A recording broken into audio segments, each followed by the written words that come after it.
Good morning everyone. जैसे कि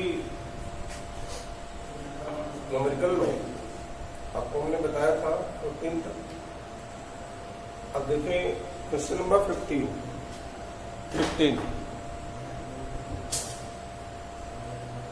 Two bodies of 10 kg and 20 kg respectively taken on the smooth horizontal surface.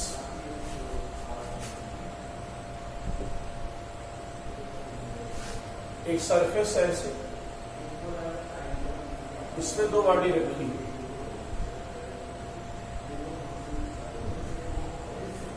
ऐसे दो body रखी, एक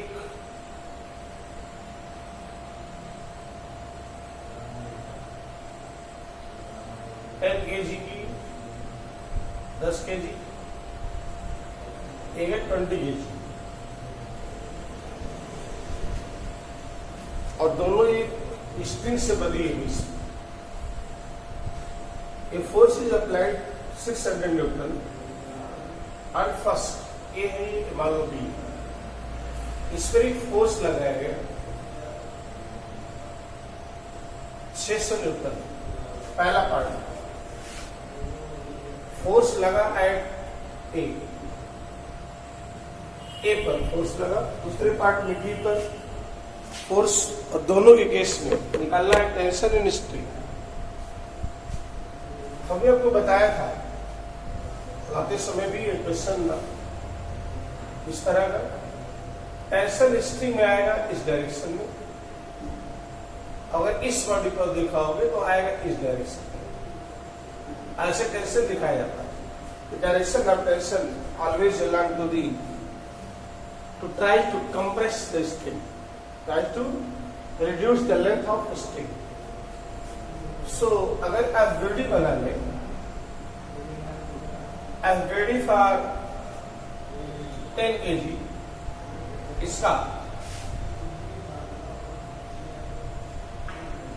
तो एसेंशियल एक्सीलरेशन निकालने का डायरेक्ट तरीका बताया था।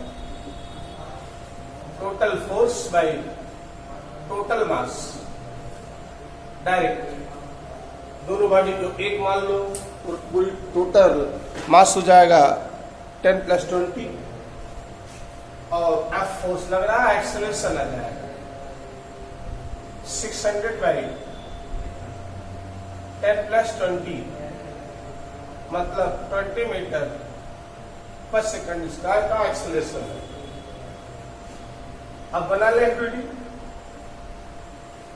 FVD फॉर 10 kg, 10 kg का बॉडी,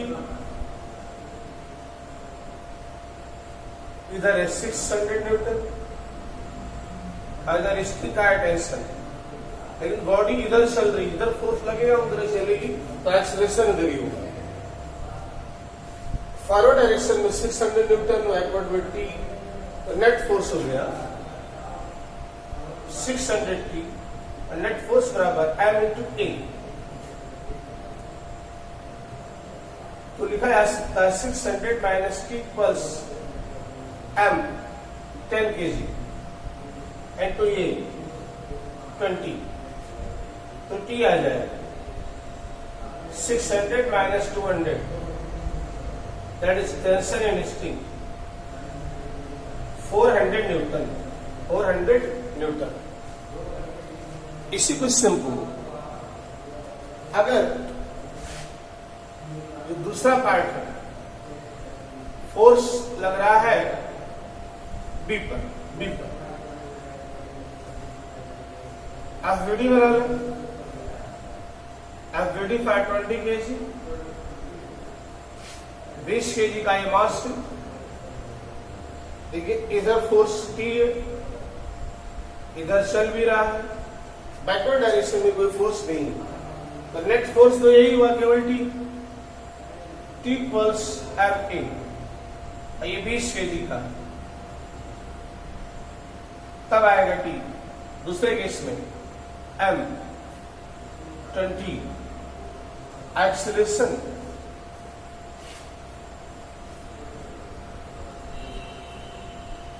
नहीं, इस तरह से बनेगा। अब बॉडी ये फोर्स इस पर लगा रहा, ये आपका है 20 kg, ये बॉडी है 10 kg, फोर्स इधर आएगा 600 न्यूटन, कैसे लेकर जाएगा ऐसे, इस तरह से। तो 20 kg का जब बनाओगे तो बॉडी मूव करेगी इधर, एक्सेलरेशन तो ही होगा, कोई फर्क नहीं। इधर आ गया F 600 न्यूटन, इधर टेंशन, तो नेट फोर्स हो गया 600 माइनस T इक्वल्स MA, यानी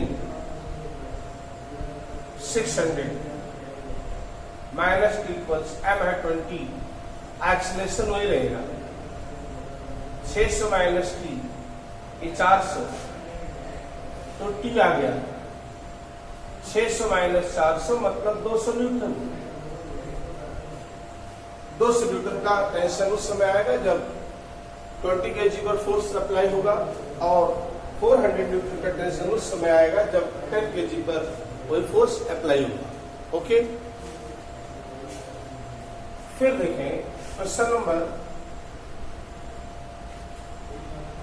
16।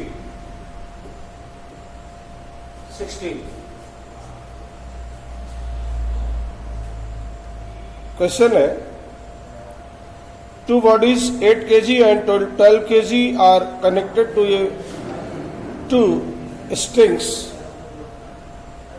goes over friction pulley, find the acceleration of masses and tension in string। एक ऐसी पुली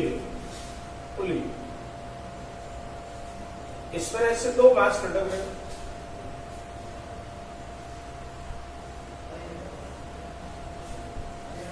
इस तरह से,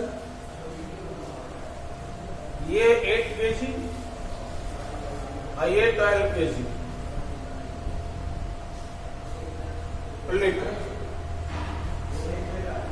इस स्ट्रिंग में टेंशन निकालना, टेंशन कितना है, निकालना है एक्सेलरेशन।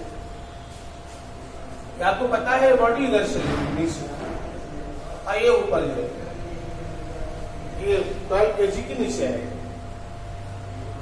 अगर एवरेडी बना दे,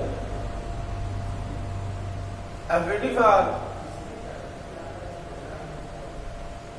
8 kg, ये देखो 8 kg का ये है, ऊपर है टेंशन, नीचे फोर्स आया mg माने 8g, लेकिन बॉडी ऊपर चल रही है तो T ज्यादा है, तो नेट फोर्स आ जाएगा T minus 8g equals 8a। Question number 1। ऐसे ही अगर दूसरी कैपेसिटी बनाए, F वेडी फॉर 12 kg मास, इसका ये आपका है 12 kg, इधर आएगा 12g, इधर T, बॉडी नीचे चल रही है, ये एक्सेलरेशन से, तो नेट फोर्स होगा 12g minus T equals 12a, तो T आ जाएगा 12g माइनस 12, ऐसे रहने दें। क्वेश्चन नंबर 2, दोनों को सॉल्व करके एक्सेलरेशन निकालना और टेंशन नहीं तो आप कर सकते हैं। फिलहाल अगर देखो इसको दोनों ऐड कर दो, क्वेश्चन 1 में 2 को ऐड करो, T माइनस 8g इक्वल्स 80, और ये हो गया 12g minus T equals 12a। Add करोगे T कैंसिल हो जाएगा, 4g equals 20a, a equals 4g by 20, g 10 ले लें बाई 20, 2 मीटर पर सेकंड स्क्वायर का एक्सेलरेशन, एक आंसर ही। और टेंशन निकालना है तो from equation first T minus 8g equals 8a, t equals 8g plus a, g है 10, एक्सलेशन आया 2, ये हो गया 96 न्यूटन। इस तरह से टेंशन और एक्सलेशन दोनों निकाल सकते हैं।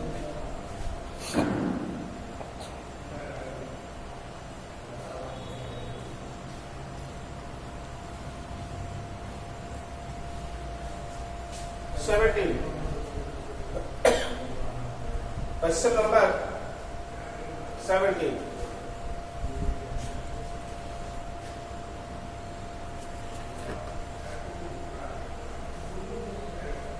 A nucleus is at rest. एक न्यूक्लियस है, ये रेस्ट में,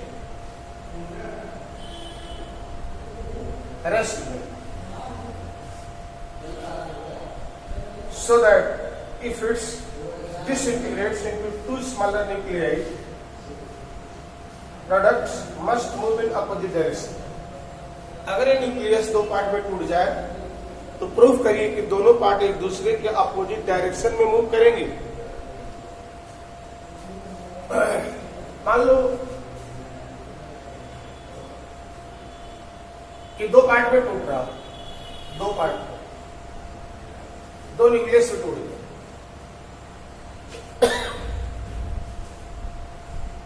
अगर इसका मोमेंटम देखें, initial momentum of nucleus equals 0, rest में मोमेंटम इसका 0, और जो दो फ्रेगमेंट में टूट गया M1 M2, मान लो एक की वेलोसिटी v1 है, दूसरी की वेलोसिटी है v2, तो फाइनल मोमेंटम हो गया, final momentum M1 v1 equals M1 v1 plus M2 v2 by conservation of momentum, by conservation of momentum, initial momentum equals final momentum, and 0 equals M1 v1 plus M2 v2, या M1 v1 equals minus M2 v2, या v1 equals minus M2 by M1 into v1 v2,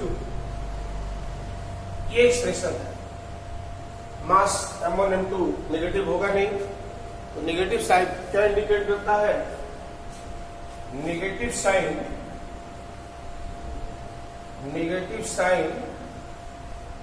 indicates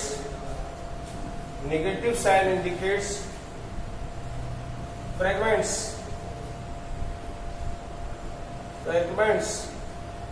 moves opposite direction to each other, in opposite direction to each other.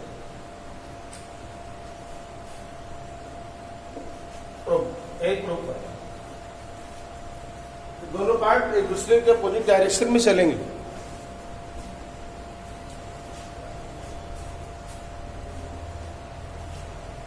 Okay,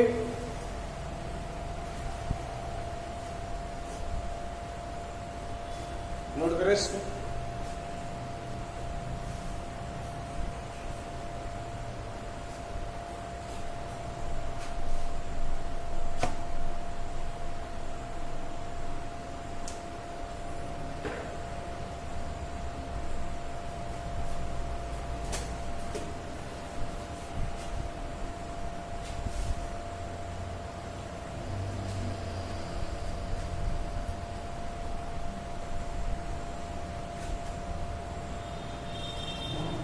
Question number 18.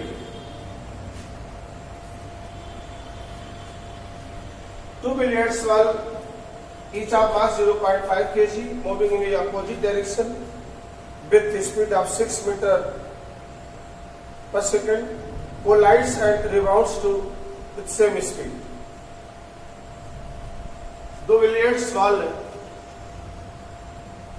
एक दूसरे की तरफ आ रहे हैं, ऐसे दोनों की वेलोसिटी सेम है, दोनों का मास सेम है, मास सेम है।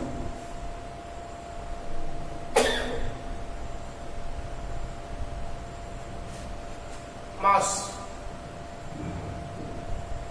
0.05 kg, वेलोसिटी 6 मीटर पर सेकेंड। तो जो इनिशियल मोमेंटम होगा, इनिशियल मोमेंटम कितना 0.mv 0.05 into 6.3 किलोग्राम मीटर पर सेकेंड, ये इनिशियल मोमेंटम होगा। फाइनल मोमेंटम, क्योंकि जब ये रिबाउंड होके टकराएंगे फिर अपोजिट डायरेक्शन में जाएंगे, तो फाइनल मोमेंटम को भी इतना ही होगा, मास वही है, सब कुछ वही है, लेकिन ये आएगा 0.3 किलोग्राम मीटर पर सेकेंड। डायरेक्शन चेंज हो जाएगा, दोनों का डायरेक्शन चेंज हो जाएगा। तो फाइंड आउट इंपल्स। आपको पता है इंपल्स होता है चेंज इन मोमेंटम, और चेंज के बारे में आपको बताया है final minus initial.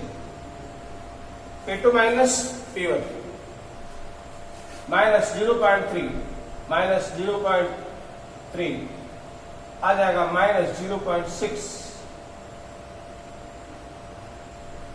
Kilogram metre पर second.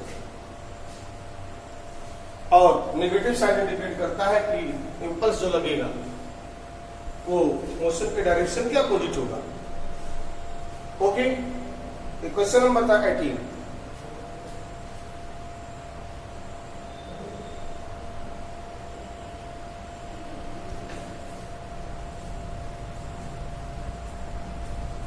Question number 19।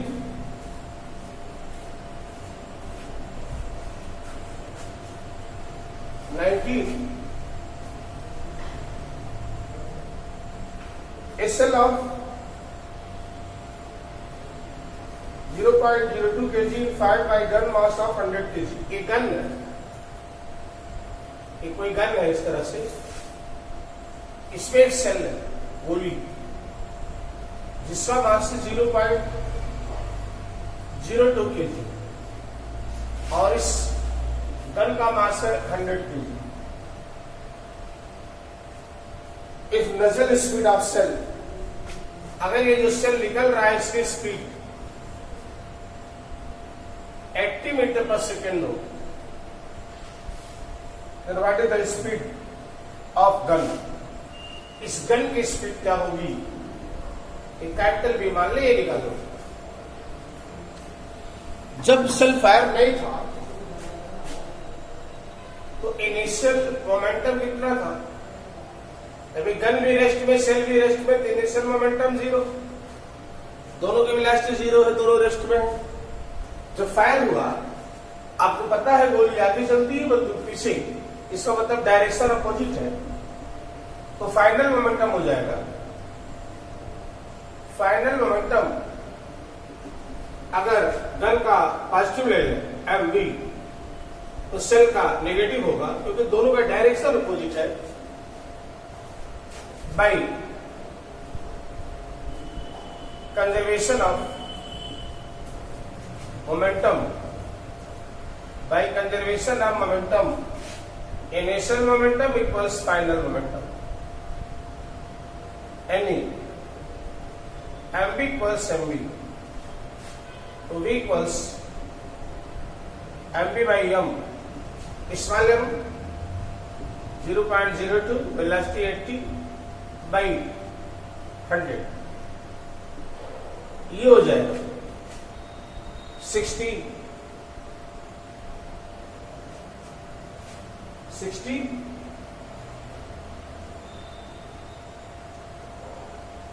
16 by 100 0.16 metre पर सेकेंड। ये आंसर, इसका आंसर।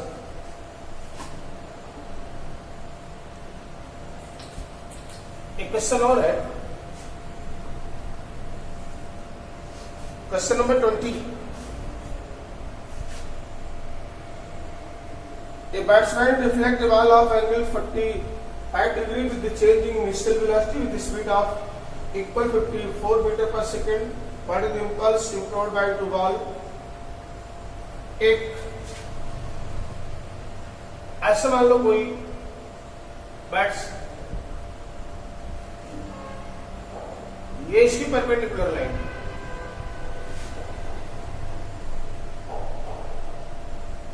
ऐसे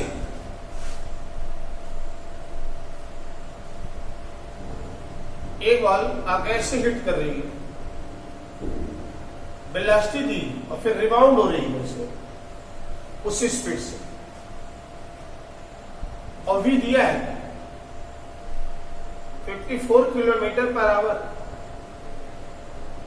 54 इंटू 5/3 यानी 15 मीटर पर सेकेंड, 15 मीटर पर second. Mass of ball is 0.15 kg। निकालना है इम्पल्स।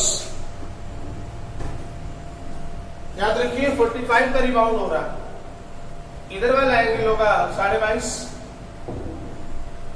और इधर वाला भी होगा 22.5, टोटल 45। ए थीटा है, थीटा, तो वी का एक कंपोनेंट इधर होगा जो बॉल हिट कर रही है, वी cos थीटा, और जब रिबाउंड होके आएगी तो कंपोनेंट उलट जाएगा डायरेक्शन, तो इसको लिख सकते हैं माइनस वी cos थीटा। तो फिर वही चीज,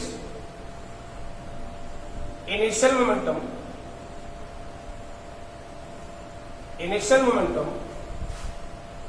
mv cos theta and final momentum minus mv cos theta। The impulse change in momentum, final momentum minus mv cos theta minus initial momentum mv cos theta minus 2mv cos theta minus 2m 0.15 velocity 15 cos 20.55 degree. अब cos 22.5 degree की value chart से देख करके value रख दे, multiply कर दे, ये हो गया आंसर। ये आपकी थी क्वेश्चन नंबर 20।